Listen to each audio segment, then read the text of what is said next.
could see what we produce. Look at our history, our legacy, learn about the artists, and also tap into some of the educational resources that we think the artwork presents in terms of its aesthetics, its composition, but also the background of the artist and why they create what they create.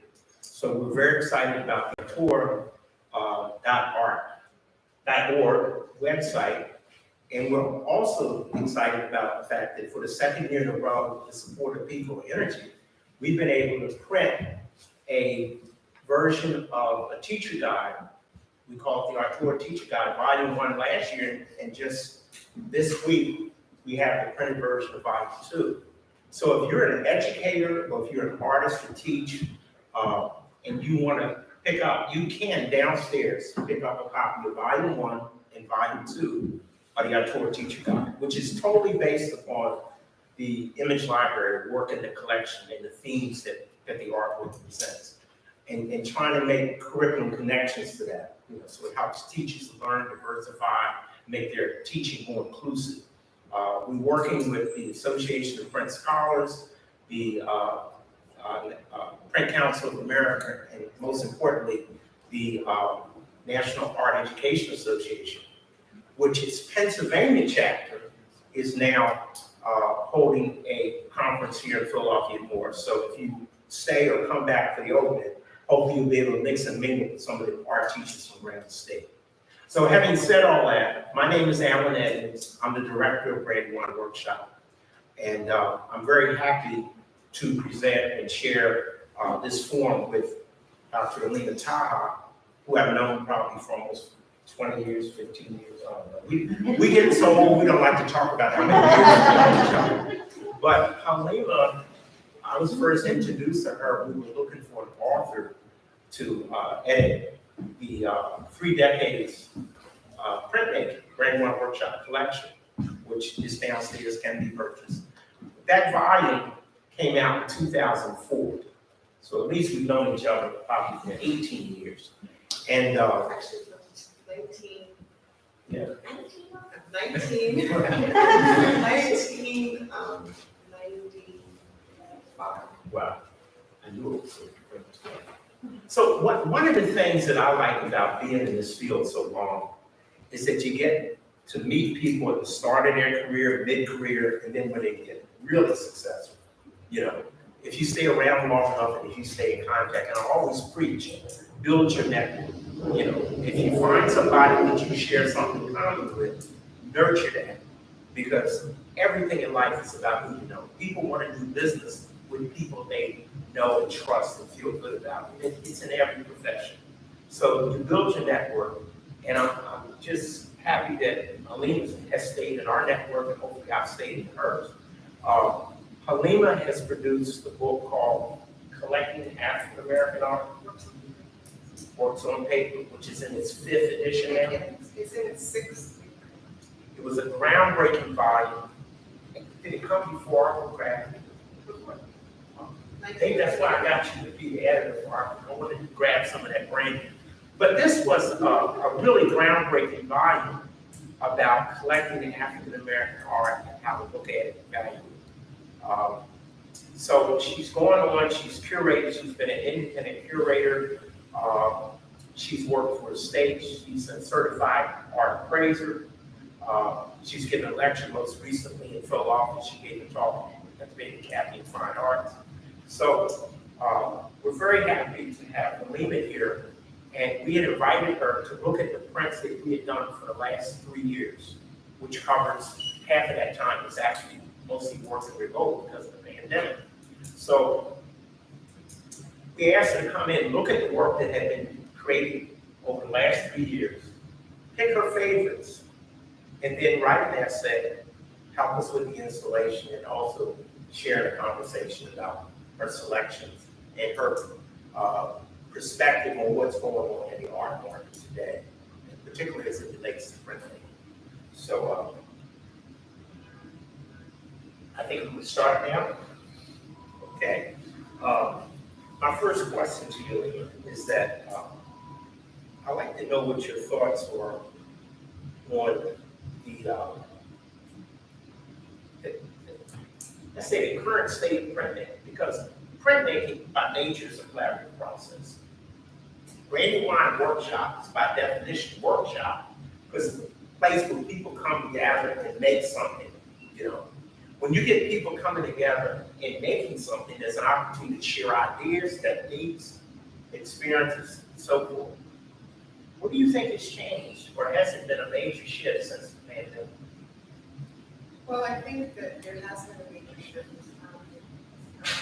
since the pandemic, only in the context of artist residencies. There are many artists or printmakers who have their own presses, and they, and they work in their studios, and they collaborate with other artists and share their resources with one another. And I don't think that has shifted or changed. It's just the nature of friendships and relationships. But one of the things that impacted the print world, we had to do a lot of these artist residencies around the world. And so being able to collaborate in the traditional sense was not something that was possible. But, necessity is the mother of invention, they say. So, and since creative people think with the divergent thought process, and they're looking at the endless possibilities of a medium, an idea, or a thought, or whatever, they figured out different ways to let the technology help them to achieve their goals and still get the collective input that's a part of collaboration. So during the pandemic, a lot of artists, in particular printmakers, were having certain Zoom meetings. They were working on different platforms, and where like Monday and these other platforms that exist where everybody's able to communicate without getting a zillion emails, and there's a whole bunch of them that existed. And so a lot of the printmakers were doing that. I think the saddest part is that a lot of the printmaking conferences and things that usually take place, people weren't able to go to, and that was always something that was such an exciting high point because of all the different kinds of printmaking techniques that have evolved, like stamping, aluminum prints, and all these really interesting textures and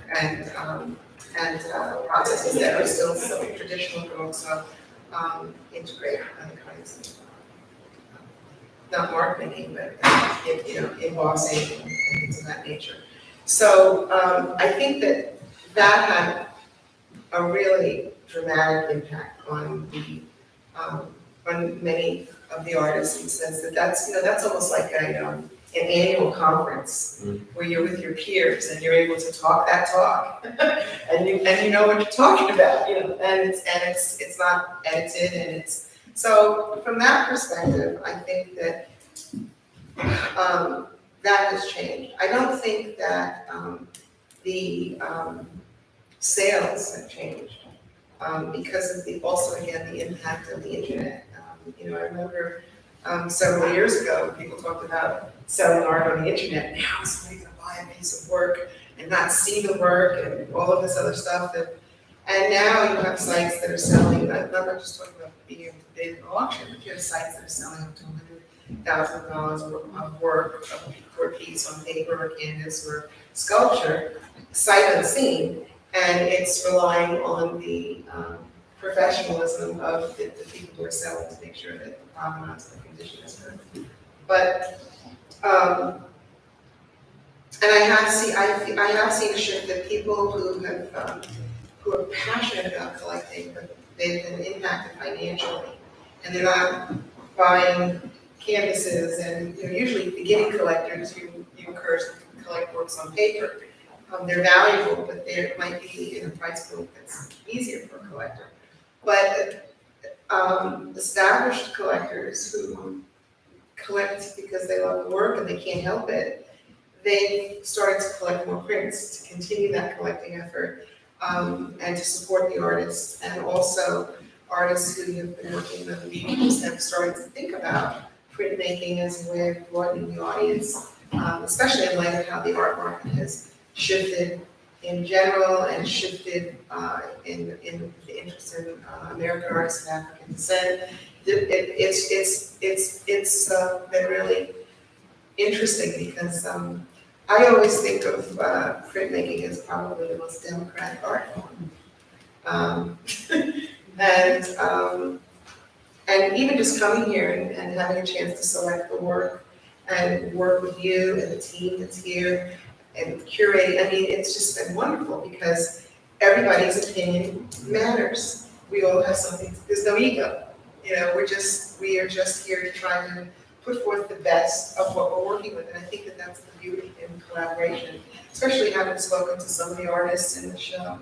And even though they were working at a distance because of the pandemic, their communication with the printmakers and master printmakers that were here, and also people they work with locally, it forced them to articulate things in a way that was different than when you're able to point and say this or that, or, you know, let's look at these two tones, you know, and you know, so it really forced people to communicate in a way that is like, it's kind of ironic when you think about this alone together concept that came about, you know, when they talked about the pandemic and people were isolated, felt isolated and were isolated, and how that affected the psyche of everyone, you know. And I will say that having spoken to different artists who are printmakers, I mean, like all people, they were impacted. Some were unable to focus and work. Some were able to immerse themselves in their work without interruption because they couldn't go to the other things that they did professionally. But I will say that the communication seemed, it forced the printmakers to be much more vulnerable in the way they talked about their work with the printmakers that they worked with the other people they collaborated with.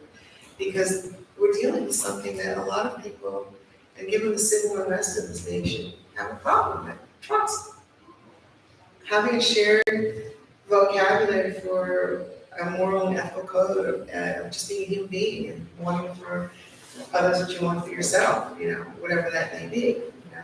So I think the vulnerability component is a very significant thing when you're relying on someone to execute something that is your concept and your work. That's major. That's major.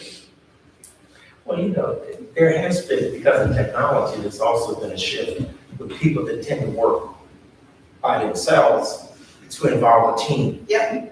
Right? Because the technology might be beyond their skill set or something, and so they involve other people. But you touched on something I didn't think about, but now I do, and it's true. Because you're working remotely, you have to be conscious of the language that you use and the instructions that you give, because you're doing it all by email. But because you do, there's increased and better documentation of your project. We're getting feedback, and we'll talk about you in your conversations with the artists, but we're getting feedback and documentation that we wouldn't have gotten before, because there's so much that's in the emails alone, right? Let me explain something about the scheme of how things operate.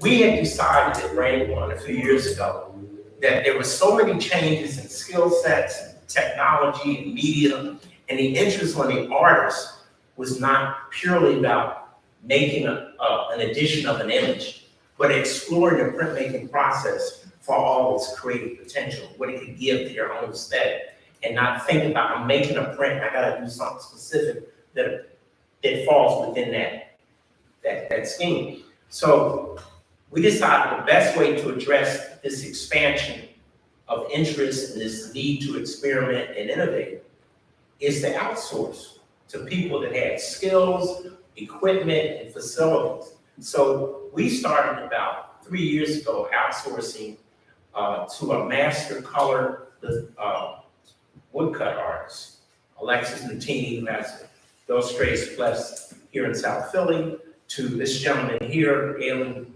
Gibson Cornell, who has a lithography workshop in Kensington, and to Nicole Donnelly, who owns Paper Think Tank, which is a custom paper making workshop for artists, which You can use the paper to print on, but your paper itself, like the pieces on the wall over there, by Newman Yam from Kansas, can be the materiality of it, can be the thing which addresses the aesthetic and the goals of the artist. So we were able to expand our offerings by outsourcing, but as a result of the pandemic, we didn't have to shut down the visiting artist program because basically it was 1 or 2 people working, they had plenty of social distancing, they could control their environment. Whereas if we had it here, to be, people moving back and forth. So that was another advantage for Brandywine, that we had shifted to that model years ago. So as part of preparation for Halima's curation of the show, we had her meet with all 3 printmakers, master printers, to discuss their vision, their shops, and how they manage this remote residency program. So that was one part, the background information that we thought was important. And then once Halima looked at the work and made her selections with the input and understanding from the artist, she began to talk to the individual artists. We have artists in the show, Althea Gibson, Murphy Price Rapper from Memphis, Tennessee. We have the first print over there is Dietrich Brackens, who is a weaver. He works on a loom, and he's in Los Angeles. He just had a major show in New York. You'll see, if you go to the upper building, we have an installation by Vanessa German from Pittsburgh. We have Andrea Packard from Swarthmore. And we have several artists from Philadelphia. So even if you were in Philadelphia, it wasn't a situation where you were in the studio with the artist. So, Halima, can you talk about some of the comments that the artist gave you, the advantages and disadvantages of not being present in the studio, to have these conversations or interactions about the process and what they were making? Sure.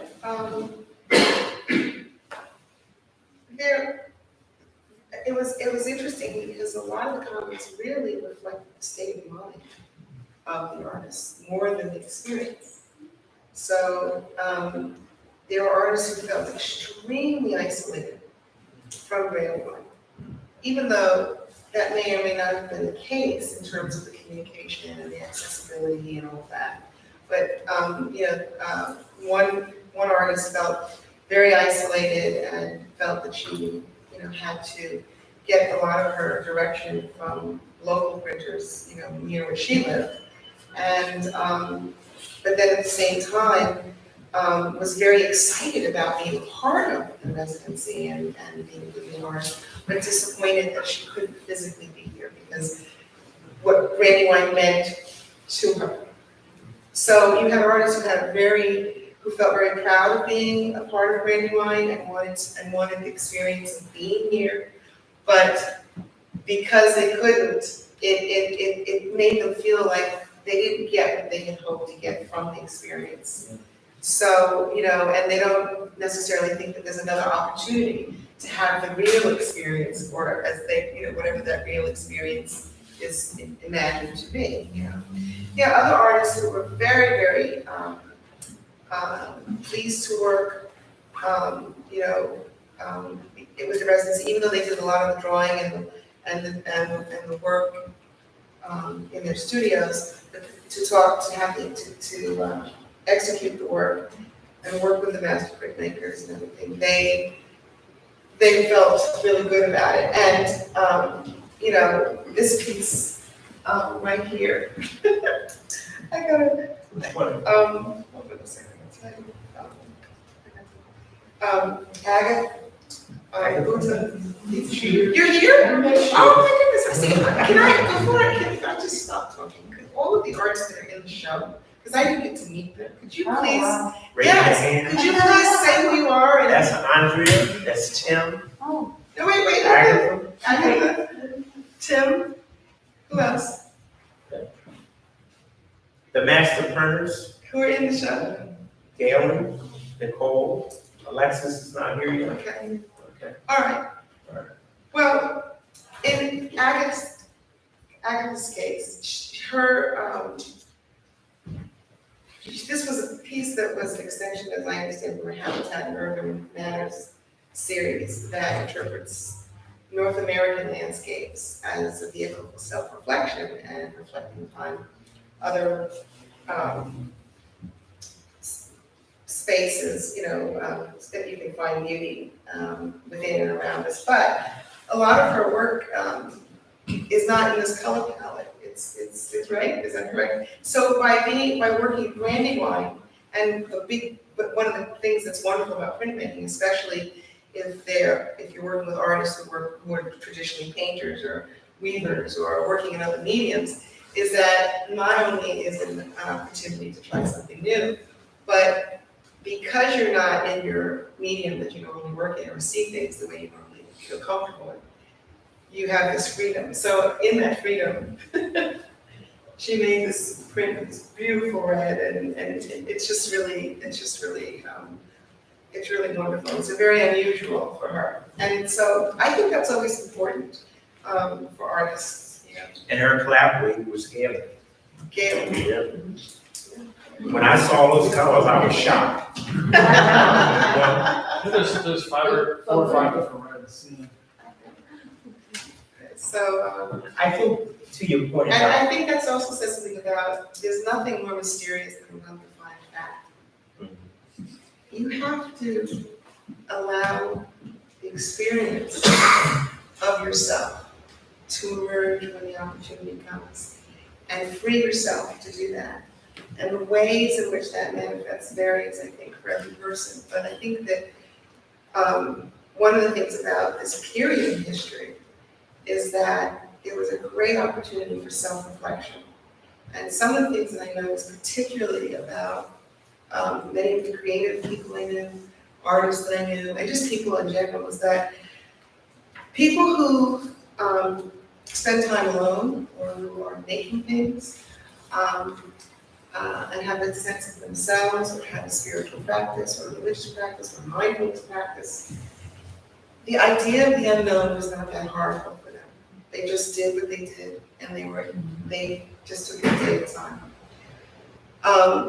People who are engaged with a lot of wonderful things, I noticed, but who spend a lot of their time distracting themselves from themselves, who had the hardest time about not going to the bars and to the clubs and to the movies and to the theater. Not that, I'm definitely an interdisciplinary, person for performing literary and visual arts. I come out of performing arts and dance, but the point that I'm making is that there are so many different things that we do under the umbrella of leisure, but depending again on where people are with their relationships with themselves, these things can become distractions. So the psyche of a lot of people, and artists included, depending on what their lives were, was really impacted by the fact that those kinds of distractions didn't exist, or they had to spend time with people that they were married to with children. And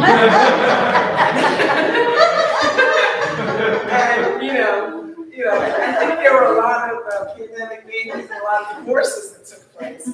But the point is that I was really excited about Agatha's piece because this allowed her a freedom. And I have to say, being a female human being, every decade as a woman is just magnificent because we discover so many different things about ourselves, our bodies, our emotional bandwidth, our intellectual and spiritual prowess, all these different things. These variables impact the work we do. Okay. And it's very much a part. It's very much a part of what happens too for artists as well, when you're paying attention and being present to where you are with your emotions. Because as human beings, we're comprised of intellect, emotion, and soul. And those three things work together, depending on all of us. well.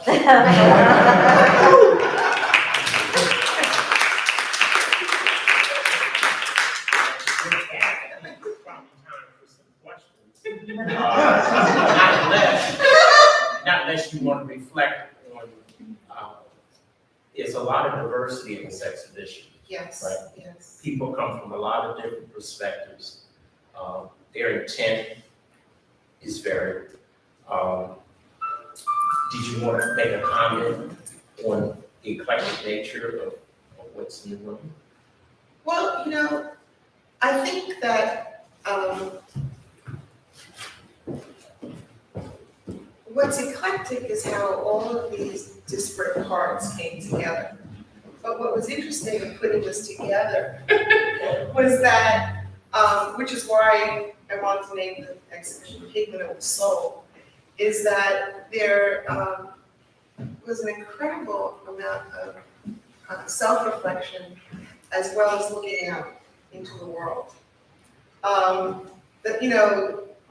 Miguel Warren's piece, the first piece he put in here, this is depicting a portrait of his father. But the whole thing is that the rings parallel rings on a tree. And, so they define his character, they define his strength, his flaws, his beauty. And this was a very reflective piece for him because his father was diagnosed with cancer in the midst of the pandemic. So he really was interested in measuring how form changes. And that's a very powerful thing to think about on a certain level because we're, from the moment that we're born until rigor mortis sets in, our forms are changing constantly. It was also a way that he wanted to parallel it to all of our relationships in general, as to one another, how we grow and evolve and change. Tim's work, I thought, next to the other work, I do this based on aesthetics and color, hi Tim. He explores fluid inconsistencies in memory and time and space. And he's interested in that as it pertains to human communities and in public and personal spaces. And spaces where there's human activity. So that, in terms of graffiti or mark making or just something that symbolizes a presence. So that idea, and you'll see how each of the artists' ideas, they all really are connected. You have Alexis's work, and he doesn't know what he's going to make before he makes it. He's really interested in the process. It's this piece here. And he does these elaborate wood cuts and plates to produce these prints and everything. And but it's all about his process and his passion for the color too, and integrating painting, printmaking, and sculptural processes into the print. And this just had such a otherworldly kind of doom feeling or something, And then, of course, this piece by Willie Cole is also particularly interesting because, I'll tell you a quick funny story, and then I'll tell you about the piece. The quick funny story is that one day, Willie and I were having a conversation about something that I really don't remember right now. But whatever it was, my comment was, well, that would happen when, on the day the camel goes through the head of the needle. And that was my comment to him. And then he sent me the drawing for this. And I said, oh my gosh, he did that fast. But no, that was the drawing that he had submitted to Brandywine. I had it. And, but this particular print, he's asking a question about the relationship between the needle and the earth. And Willie is also very engaged and involved with African cosmology and everything, and the relationship between the sky and the earth. The Dogon people in Mali, their creation story has to do with the sky and the earth. But he's looking at this needle as an antenna, and because it's and these horizontal hash marks have to do with energy, FM energy, G5, Wi-Fi, all of that. And he really felt that the needle becomes an antenna for a higher connection, and that it's about humanity turning towards a higher connection, and that being and floating through this higher connection. This is why it's like a dream, because is a dream a reality? Well, in certain traditions, sleep and death are considered twins, because in both states you return to God. So this dream series is tied to that. And of course, this is a Sam Gillian piece, and I think you can speak the most about Sam and the piece more than I. Yeah, Sam is an abstract expressionist. He's a major Washington, D.C. artist, and he's been affiliated with us since 1975. He came to make his first print. And that print is hanging over my desk on the other side of that wall. It's called Pigment. Some of you, if you're old enough, you may remember in 1973, this artist draped his canvases on the outside of the art museum. The first time the facade of any major museum was used for an installation of art. And while he was here doing that, he went to Wissahickon Creek, walked the creek. It was in the fall, the leaves were changing colors, and he's looking down, and he came up with this image. Well, that was 1975. So there was no digital technology. There was no digital cameras. There was none of that. No desktop computers. Yes. So when he came to us, Alexis is not here? Okay. When he came to Alexis and I said he would like to reimagine that print. I said, well, what do you mean? How are we going to reimagine it, right? Can we do something different with it? So what we decided to do, to take the original print, photograph it digitally, create in Photoshop some color separations. It was 11 colors. We produced 9 color separations, and just changed the sequence of printing. But instead of printing, the original was screen print, this was a woodcut. So we get a little bit of texture, and the woodcut would always stay in place. We wouldn't lose the plate that we were printing from. It was there. So we could not only change the sequence, but we could change the colors fairly easy, clean up, and so forth. So we must have did about 60 versions reimagining this print. So the marks are all his marks of 1975, reimagined through the magic of digital photography and software. And so then we showed him all these things. He said, I like these 12. And we thought we were ready to go. After all this print, we're going to edition 12 images. He said, but I got another idea. Can you cut out, it's very subtle, but if you look, there's a rectangle in the lower portion of the print, center. He said, I want to cut a rectangle and change the position.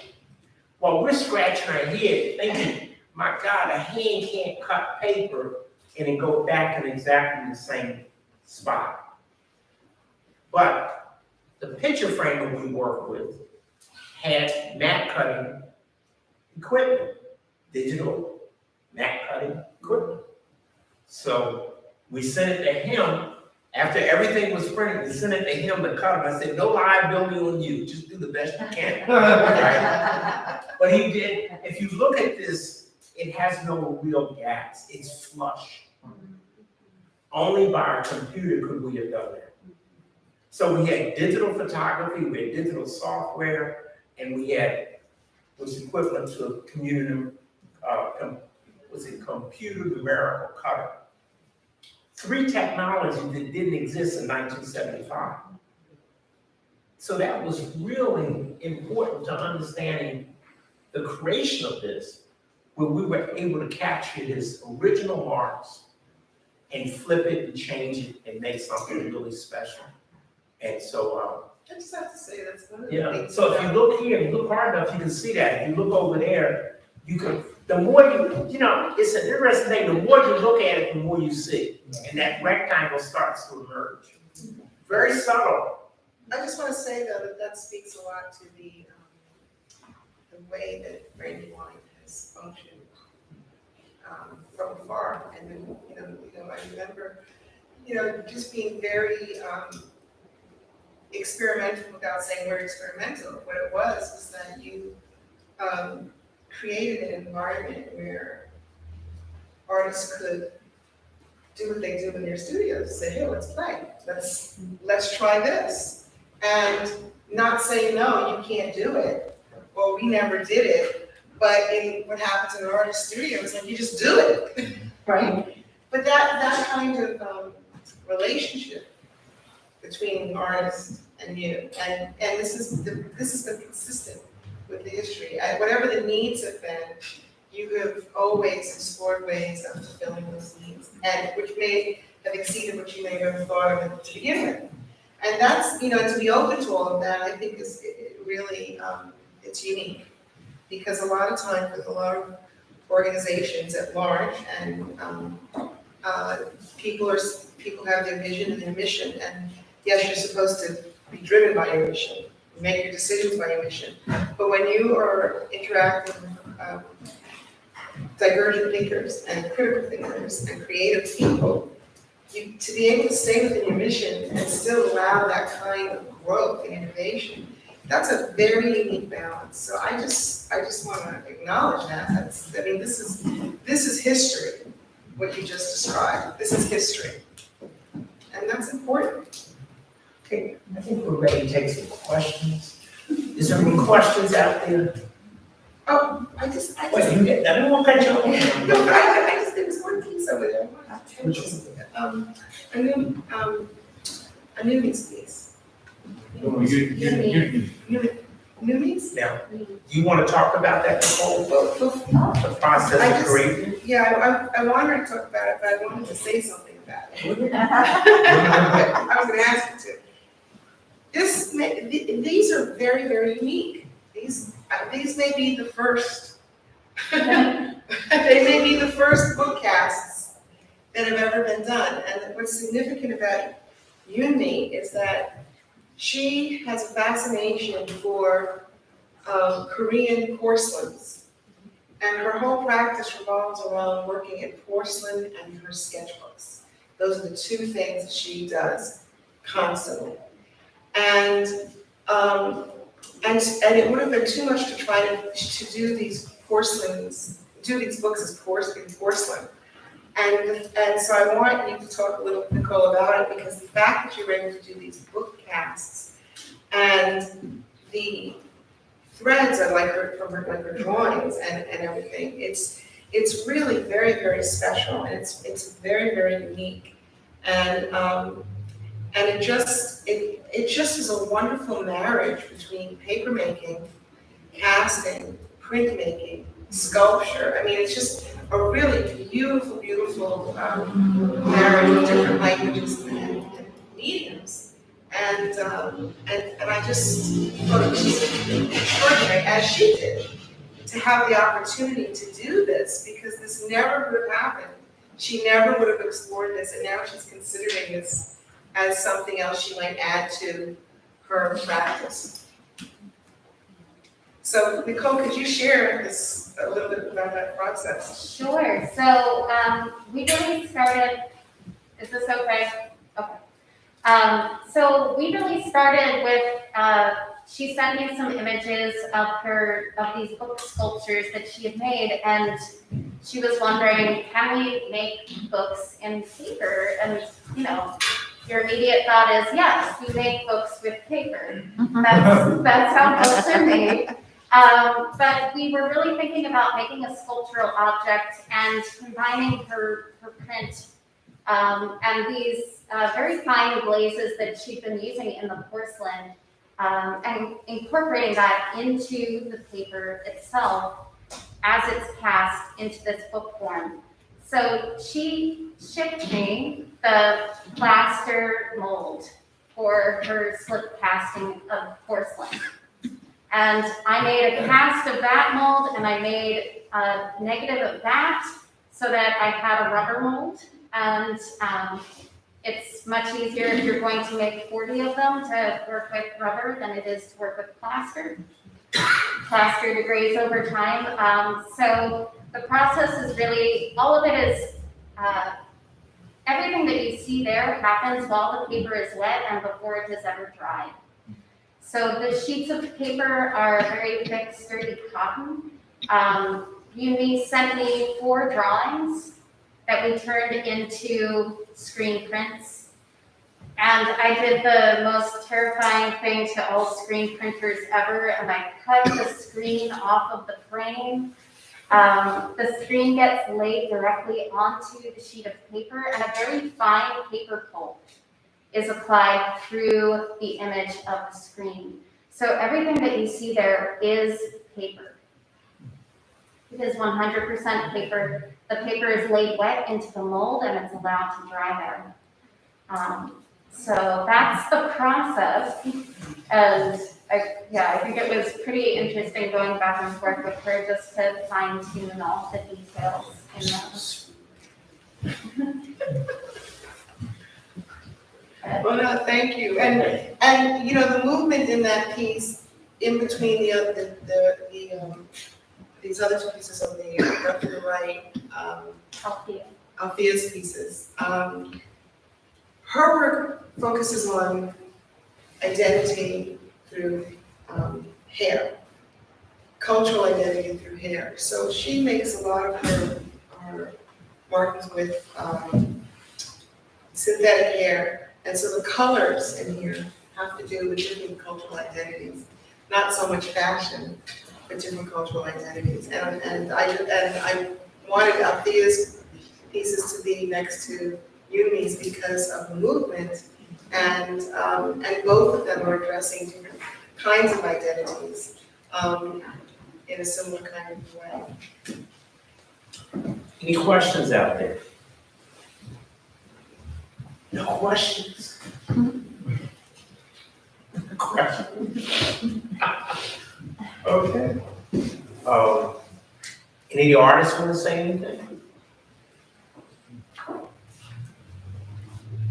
No? Andre? I just want to say what an incredibly, I'm so grateful to not only do this exhibit, but to have been given the opportunity to work with Brandywine and work with Galen and Nicole to talk. I'm still distilling some of the information I've learned from them, and I was lucky enough to be one of the artists who's local and drive up to their studios and open the back of my trunk, and then they look at something and send me home with more materials or instructions and come back. How do I erase, you know? And, you know, so I'm just very grateful and for your words of wisdom today, pulling these disparate experiences together. And the other thing I wanted to say, I'm just so honored to hang next to my piece next to Sam Gilling's, because 30 years ago I had the chance to go to his studio when I was a student. And I guess his work is very different from mine. He's completely abstract, and I'm not. But he loves texture, and I'll never forget going to his studio, and all over the floor were these canvases, and his assistants had raked the paint across the canvases. And he was wearing these enormous, wonderful sweaters that were very textured, and everything about his studio and his was about texture and nuance, and his thinking was that way too. And so I just feel like these conversations that we have aren't always the obvious ones. Like, oh, you both paint trees, or you both are talking about such and such. Or, you know, there's so many subtle conversations that can come through a show, through the workshop experience. And I just think Brandywine has such an amazing legacy of doing that. It's hard to imagine the art world without that impetus and that support for artists. There's so many obstacles, right? So just I thought your piece was really important to the show too, because again, it's connected to, you know, you hear, what was it, Crumb Forest, right? Crumb Woods. the last forest in Delaware, is that I'm in Delaware County. Delaware And County? it's a And just the idea that this is a landscape that is the last wooded sort of area, and you've witnessed all of the changes over a course of 30 years, with highways and them tearing trees down, and then then conservationists came and you're bearing witness to all of these changes in the same, in the same way that Miguel's talking about changes, the constants of change. And in this period of constant change, which in Buddhism is, change is constant, that's, a maxim, but to have that change up close and personal in the way that we've been dealing with life and death and change, and it's really something. And I thought that in so many ways, this was such a meditation also for you as well, bearing witness to all of this history and change, and then also what that meant for you. And I just thought it was really wonderful. Thank you so much. I'm looking at several of the pieces, you see repetition. And I wonder if you could speak to that in terms of the selection. Repetition of forms. This one, you've got the repetition here, and here, and here. Let me answer that real quick. You bring up an interesting point, and I'm glad you did, because you got a head, you got a head. You got this, you got that. There is a lot of repetition because Althea Murphy Price and Miguel's pieces and Tim's pieces are what we call variable editions. They're one of a kind. So what it is, if you take the plates or whatever that substrate is that the printer's creating on, and you use it over and over again, but you shift, like I said with the yellow, you shift sequence and you shift colors. You don't do a fixed edition that looks identical, one print after another, all the same. You do a variable edition. This is something that is really becoming more prevalent in the field of printmaking. Even editions, when we started out years ago, Brandywine would do editions of 100, Then slowly it got less and less. The smaller edition, more valuable. I think early on we figured, I'll make 100 prints, and the artists get 50, we get 50, we got a lot to sell, we'll make some money over time. But the idea of uniqueness is so important now, and experimentation of what you can do with the medium, that artists are preferring to do variable editions. So I think, Tim, we did what, 51, 52? We did 34. 34. Okay, Miguel might have been 51 then. So if Miguel had 4 or 5 plates cut in the woodcut studio of Alexis Contini, he had all these options to flip the plates, change the colors.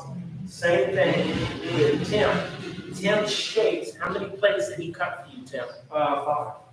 He cut 5 plates, and if you look at the prints, there's one on that wall, out of 31 or 32 prints, they were all made with the same 5 plates. So certain parts or elements in the image repeat themselves, but they're in a different location, different color. So I'm glad you brought that up and we talk about that, because prints are moving away from editing with all the technology and everything. I think it's really good, because I've always seen printmaking as a process, not the end piece necessarily being it, but how does the process open you up to innovation and thinking differently about making images or seeing images differently, So that's why you see repetition. Look at this piece here, look at the piece over there, but that lady there by the X sign. They're practically identical, except the colors have changed. So if you really know color, if you're good with color, you can do some amazing things. But if you don't, you can rely upon the master printer to show you the way with color. Right? Good point. Okay. So, Unless there's any more questions, I want to thank you all for coming and to emphasize that there is this conference, Art Educators Conference in Philadelphia, and so we thought to be able to have people be able to do that and come over here, we would start the reception at 8 o'clock. So there'll be a wine and cheese reception from 8 to 10, and all the facilities will be open, the first floor, second floor here, and both floors over there, so that you'll be able to go to the archives, look at that.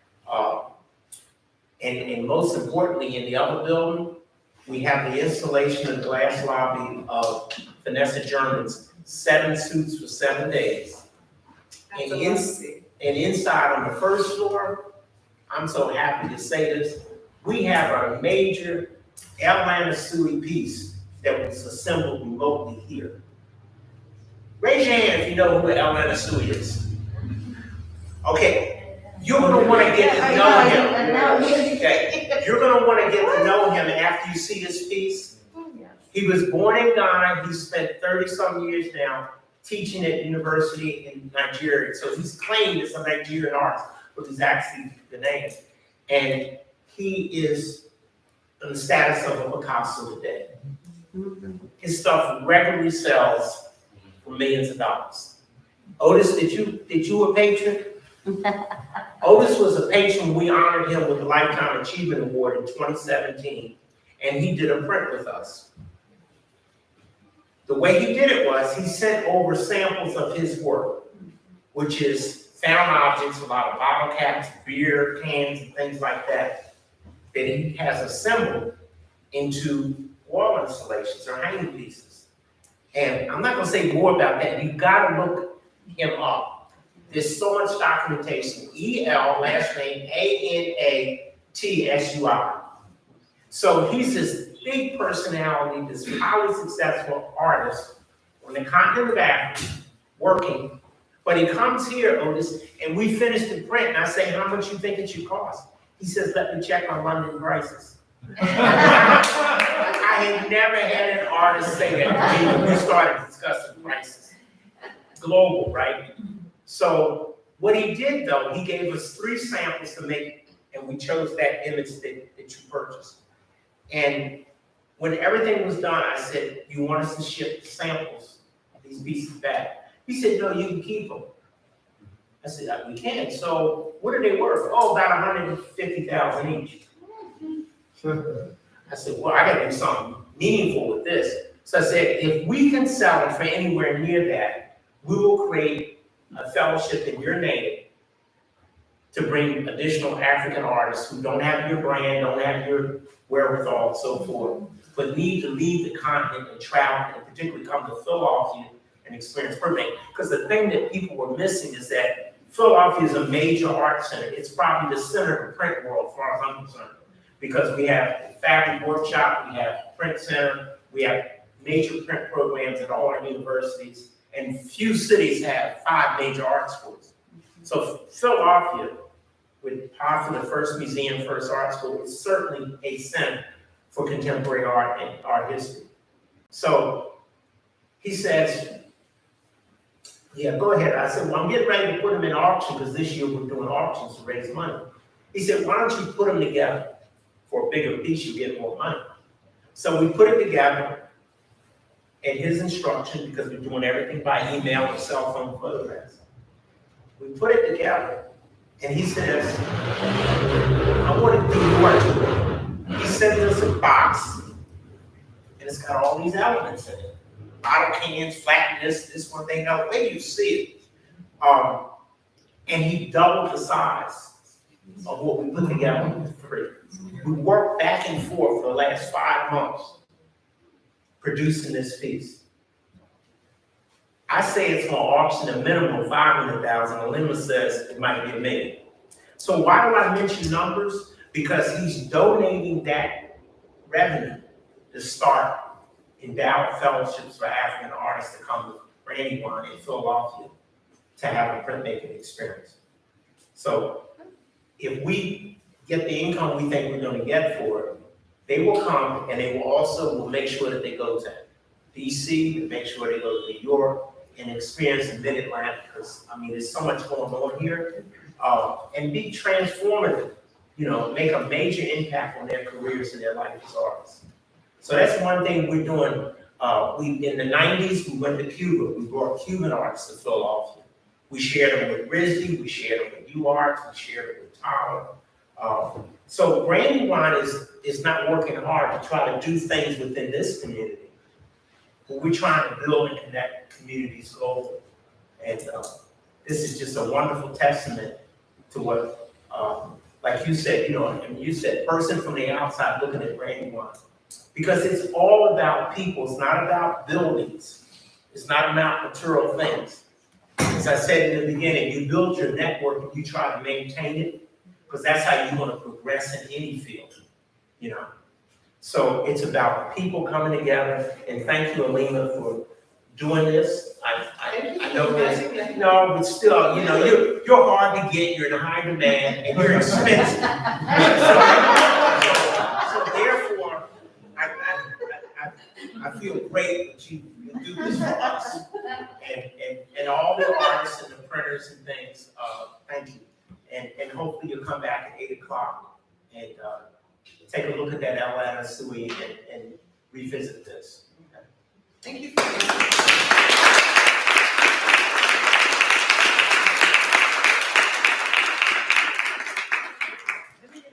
Vanessa, Jessica Hammond, she's our new collections manager, curatorial assistant. She will be the second floor of the building, archives, if you want to go in there and discuss what's in our archives. Because the archives is not just the prints from artists that produce work here. We have prints from Sam Coronado Studio in Austin, Texas, Bob Blackburn in New York, the Experimental Print Workshop in Havana, and Self-Help Graphics in East Los Angeles. So we house what we produce, and we also provide a platform and secure storage and documentation for other collections which don't have the resources or, quote, the physical capacity to care for the works. So if you want to learn more about that, see Jessica. Thank you all. Thank you.